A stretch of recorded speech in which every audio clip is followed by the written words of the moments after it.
लेकिन जहांगीरपुरी हिंसा का नया वीडियो सामने आया। लाठी इकट्ठा करते दिख रहे हैं कुछ लोग। स्थानीय लोगों ने किया था लाठियां ले जाने का विरोध। सीसीटीवी कैमरे में कैद तस्वीरें। 15 अप्रैल की रात करीब 2:11 का यह वीडियो है। पुलिस स्थानीय लोगों का भी दर्ज करेगी बयान। जहांगीरपुरी दंगे को लेकर दिल्ली पुलिस की आरंभिक रिपोर्ट तैयार, सौंपी गई गृह मंत्रालय को रिपोर्ट।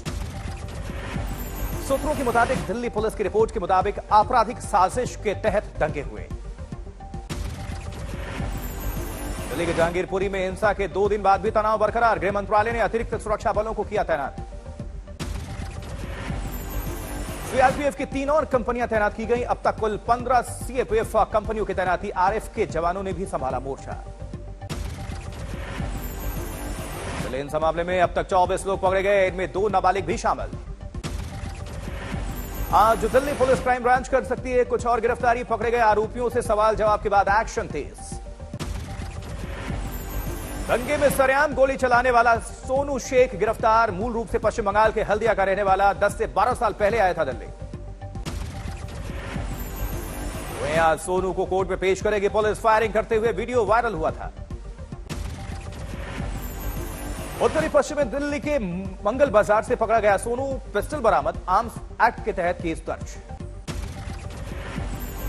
पुलिस ये पता लगाने की कर रही थी कोशिश, सोनू को कहां से मिला था यह हथियार।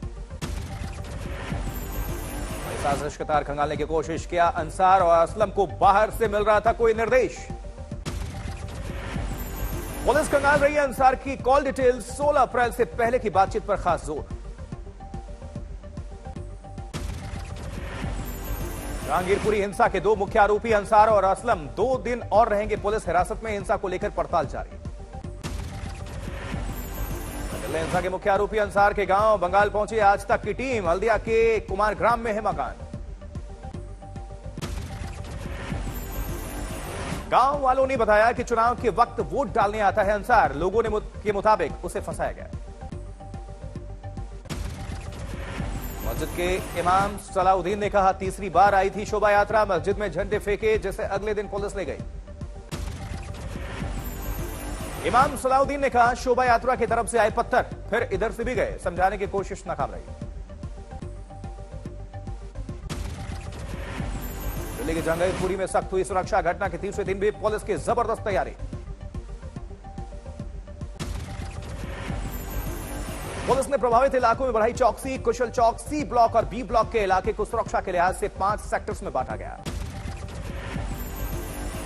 एडिशनल डीसीपी को दी गई हर सेक्टर की जिम्मेदारी। आने जाने वालों पर पैनी नजर। पुलिस गुल्ली नाम के आरोपी की तलाश। पुलिस के मुताबिक इसी ने असलम को दिया था हथियार। दिल्ली पुलिस 20 से ज्यादा जगहों पर कर चुकी है छापेमारी। संदिग्ध लोगों से पूछताछ जारी है।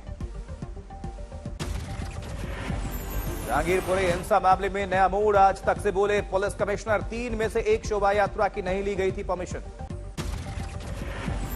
शांति के साथ गुजर गई थी 2 यात्रा। शाम को बिना इजाजत वाली तीसरी यात्रा के दौरान हुआ हंगामा।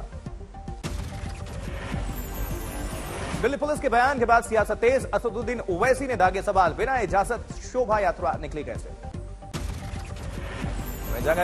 जहांगीरपुरी हिंसा केस में वीएचपी और बजरंग दल पर केस दर्ज। बिना इजाजत शोभा यात्रा निकाले पर कार्रवाई। एफआईआर दर्ज किए जाने पर विश्व हिंदू परिषद ने जताई नाराजगी। पुलिस की छवि होगी धूमिल। वहीं 16 अप्रैल के दिल्ली दंगे को लेकर आज तक के स्टिंग ऑपरेशन में कई बड़े खुलासे। चश्मदीदों ने बताया साजिश का सच। शोभा यात्रा में शामिल शख्स ने स्टिंग ऑपरेशन में लगाया आरोप। जय श्री राम के नारे के बाद मस्जिद से हुआ पथराव।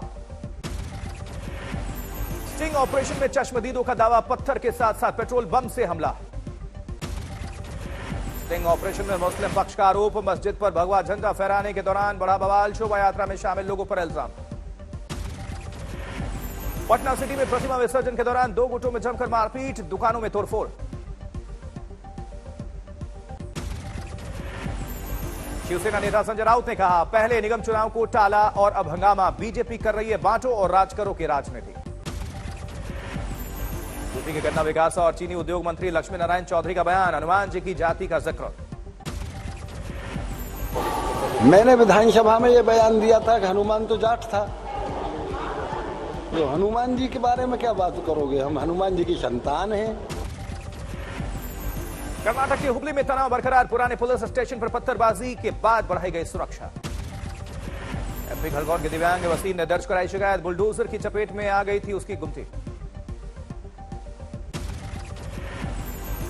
यूपी के मंत्री दानिश आजाद अंसारी ने कहा, कानून व्यवस्था की बैठक में मुख्यमंत्री का निर्देश, लाउडस्पीकर का प्रयोग किया जाए लेकिन आवाज परिसर से बाहर ना आए। एसपी नेता रुबीना खानम ने कहा, हनुमान चालीसा के जवाब में मंदिरों के सामने कुरान पढ़ेंगी महिलाएं। कांग्रेस नेता सुरेंद्र राजपूत ने कहा, उन लोगों का क्या जो हथियार लेकर लोगों को आतंकित कर रहे हैं। महाराष्ट्र में लाउड स्पीकर विवाद के बाद असम में भी मांग तेज, खुद मुख्यमंत्री हेमंत बिस्वा शर्मा बोले, परीक्षा या दूसरे उत्सव के वक्त ना बजाएं मस्जिदों पर लाउड स्पीकर्स। फिरोजाबाद में हिंदू जागरण मंच ने दी चेतावनी, कहा मस्जिद पर लाउड स्पीकर बंद नहीं किए गए तो बजाएंगे हनुमान चालीसा पाठ। प्रधानमंत्री नरेंद्र मोदी के गुजरात दौरे का दूसरा दिन, बनासकांठा में बनास डेयरी संकुल सहित कई योजनाओं की रखी आधारशिला। वहीं जामनगर में डब्ल्यूएचओ के global centre for traditional medicine का उद्घाटन किया, मॉरिशस के पीएम भी साथ मौजूद रहे। पूर्वी पाकिस्तान से विस्थापित 63 हिंदू बंगाली परिवारों के लिए खास पहल, खेती की जमीन और मकान के लिए पट्टा। लखनऊ के लोक भवन में कार्यक्रम का आयोजन, सीएम योगी के साथ दोनों डिप्टी सीएम भी मौजूद रहे। 10 जनपद पर आज भी कांग्रेस नेताओं की बैठक, प्रशांत किशोर के साथ 2024 चुनाव की रणनीतियों को लेकर माथापच्ची। देश में फिर बढ़ने लगे कोरोना के मामले, 24 घंटे में सामने आए 1247 से ज्यादा नए पेशेंट। दिल्ली में भी कोरोना ने पकड़ी रफ्तार, कल एक दिन में 501 नए मामले रिकॉर्ड किए गए। गौतम बुद्ध नगर में सोमवार को 107 नए मामले सामने आए, इनमें 33 बच्चे संक्रमित। लखनऊ, गौतम बुद्ध नगर, गाजियाबाद, मेरठ, हापुड़, बागपत और बुलंदशहर में फिर से मास्क लगाना अनिवार्य, सीएम योगी ने आदेश दिया। हरियाणा के 4 जिलों गुरुग्राम, फरीदाबाद, सोनीपत और झज्जर में मास्क लगाना अनिवार्य किया गया, कानून तोड़ने पर लगेगा जुर्माना। वहीं बिहार के कैमूर में हैंडपंप खराब होने से स्कूल जाने वाले बच्चे परेशान, 60 स्कूल्स में नहीं मिल रहा मिड डे मील। स्कूल आने वाले बच्चों के लिए पीने का पानी मिलना भी मुश्किल, गांव वालों ने कहा नहीं हो रही कोई सुनवाई। बिहार के सासाराम में 2 साल की बच्ची से दरिंदगी का मामला सामने आया, खून से लथपथ मिली, आरोपी किराएदार फरार। शाहपुर में हो रहा था मिट्टी का अवैध खनन, रोकने पर की पुलिस प्रशासन के साथ मारपीट।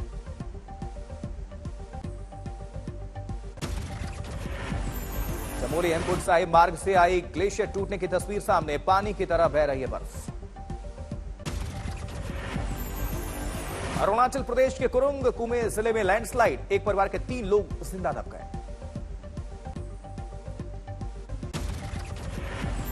वहीं 17 अप्रैल से हो रही भारी बारिश के बाद हादसा, पानी के साथ बह गए थे एक घर के 5 लोग। हादसे में किसी तरह बच गई 2 लोगों की जान, कई घरों को पहुंचा नुकसान, बेघर हुए लोग। राजस्थान के ब्यावर में दर्दनाक हादसा सामने आया है, नर्सरी में वार्मर की गर्मी बढ़ने से 2 नवजात बच्चे झुलस गए। इलाज के दौरान दोनों बच्चों की मौत हो गई, तनाव को देखते हुए पुलिस की तैनाती। केदारनाथ धाम में जारी है बर्फबारी का दौर, यात्रा की तैयारियां करने में हो रही है खासी दिक्कतें। 6 मई से धाम की यात्रा आम भक्तों के लिए शुरू, द्वितीय चरण के पुनर्निर्माण कार्य में भी मुश्किल है। केदारनाथ को राष्ट्रीय धरोहर घोषित करने का प्रस्ताव, तीर्थ पुरोहितों ने किया विरोध। मुख्य सचिव को ज्ञापन भेजकर तीर्थ पुरोहितों ने जताया आक्रोश, कहा देवस्थानम बोर्ड के भंग होने के बाद सरकार अपना रही है नया अटकंडा। तीर्थ पुरोहितों ने दी चेतावनी, प्रस्ताव निरस्त करने को लेकर सभी धामों में होगा आंदोलन। देवरिया में तिलक समारोह से लौट रही बोलेरो यूपी रोडवेज की बस से जा टकराई, हादसे में 6 लोगों की मौत हो गई। इंदौर में 10वीं की छात्रा ह्यूमन ट्रैफिकिंग का शिकार हो गई, पुलिस ने राजस्थान के बांसवाड़ा से बरामद किया, एक आरोपी गिरफ्तार हुआ है। सीकर में एक होटल के कमरे में आग लग गई, 2 युवक जिंदा जल गए। हापुड़ में समाजवादी पार्टी नेता को जेल, धार्मिक आस्था को लेकर विवादित बयान के बाद एक्शन। धनबाद में बीजेपी के दबंग विधायक के खिलाफ अनिश्चितकालीन अनशन, पीड़ित महिला ने लगाया जमीन कब्जा करने का आरोप। दिल्ली में ऑटो टैक्सी हड़ताल का आज दूसरा दिन, सीएनजी की बड़ी कीमतों का विरोध। पुलवामा आतंकवादी हमले में शहीद हेड कांस्टेबल सुरेंद्र सिंह को दी गई श्रद्धांजलि, दहशतगर्दों की तलाश में जुटी है पुलिस। मुजफ्फरपुर में आग की चपेट में आए 14 मकान, बुझाने की कोशिश में कुछ लोग हुए जख्मी। बनारस के काशी विद्यापीठ से पढ़ाई करने के बाद प्रियंका गुप्ता ने पटना में खोली चाय की दुकान, 2 साल से कर रही थी नौकरी पाने की कोशिश। समस्तीपुर में अवैध शराब के साथ पकड़े गए 6 कारोबारी, हथियार जब्त। सोनीपत में दिल्ली चंडीगढ़ नेशनल हाईवे 44 पर लोगों का प्रदर्शन, एक शख्स से मारपीट के बाद बवाल। उत्तराखंड के श्रीनगर में जंगल में आग लग गई, लाखों की वन संपदा जलकर खाक। उत्तर प्रदेश चंदौली में भीषण गर्मी की वजह से रैपर मशीन में लग गई आग, बाल बाल बचा ड्राइवर। रायबरेली में एक युवक की पिटाई का वीडियो सामने आया, वायरल हुआ, एक आरोपी गिरफ्तार। दबंगों के डर से भरतपुर के गांव से दलितों का पलायन, अंबेडकर जयंती के दिन रैली निकालने को लेकर हुई थी मारपीट।